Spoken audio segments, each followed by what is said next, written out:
Hi guys, TJ here. So I wanted to talk to you real quickly about the diastasis recti.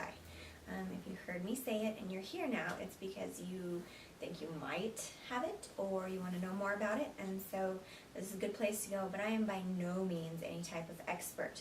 I do have a couple websites though that can give you a whole lot more information on diastasis recti or diastasis. I don't know. I've heard people say it so many different ways. So diastasis recti is what happens when this connective tissue that holds all of your abs together, okay, it gets all stretched out. If you think about like when you were little, did you ever blow up a balloon and then, you know, it was blown up for like a week or so and then you deflated it, okay? And then it was all wrinkly and shriveled up like a raisin. Okay, that's what happens to your connective tissue. It occurs a lot for pregnant women.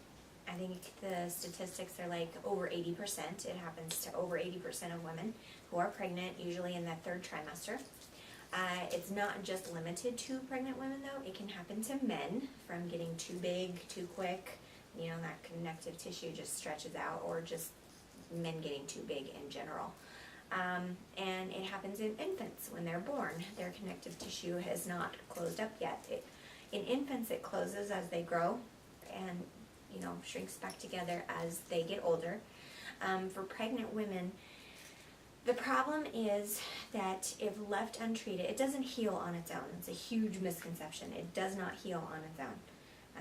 It can be fine left alone like that and never messed with or done anything with, as long as you're not doing any kind of rigorous exercising, any kind of swimming that can make it worse, any kind of sit-ups or anything like that. All those things can make it worse. So first of all, you want to find out if you have diastasis recti, and again, I'm not an expert, so I'm going to refer you over to those other websites, but so you can heal it. You can bring that connective tissue back together and get it into the best shape it can be. It's never going to be fully as tight and as strong as it once was, but it'll be good enough that eventually, I think it's after about 8 weeks, that you can pick up exercising and sit-ups and those types of things again.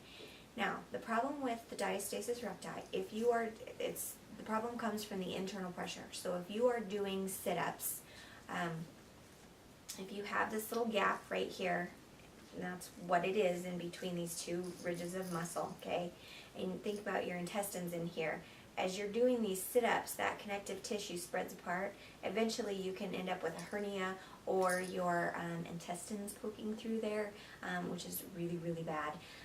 You don't want that. So some other things that can occur with diastasis recti is lower pelvic floor issues, which would be incontinence, and those types of things. So let me see, I have a list here. It's considered if you can put 2 or more fingers in that gap of the ridges, that you have diastasis recti, and they recommend you staying away from all of the following exercises, but not limited to. It's going to be all crunches, all types of sit-ups, mountain climbers, burpees, planks, any type of oblique twisting. Also swimming is a no-no. There's a lot of yoga poses too, such as like cat-cow and some others I can't think of right off the top of my head. But you want to stay away from those types of exercises. So if you're, check for it first. If you have it, you need to start healing it. I have those 2 websites for you. You can visit www.fit, F-I-T, the number 2, the letter B, .us, U.S., okay, so that's fit2b.us, or you can visit www.diastasisrehab.com, which is spelled diastasisrehab.com. So visit either one of those.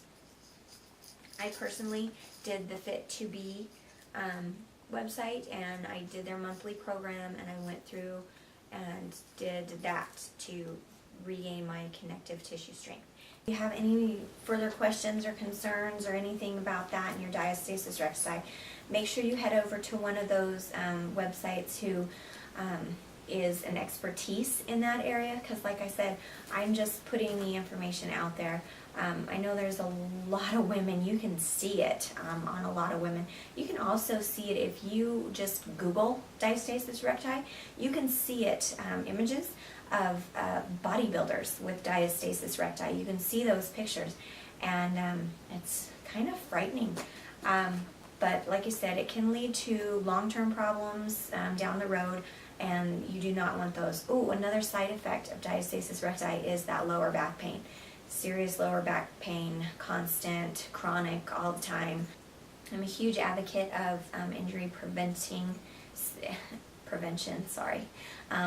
So if at any time, you know, during my exercises or anybody's exercises, you're doing a move and it doesn't feel right, or it's painful, or there's something that you just think is off about it, stop doing the exercise, please. Consult with your physician, consult with a chiropractor, and also check for that diastasis recti. It's quick and it's easy, and just go over there and watch a video on it and check really quick and make sure you don't have it, so you're not putting yourself in a position where you're going to be injuring yourself later. Okay?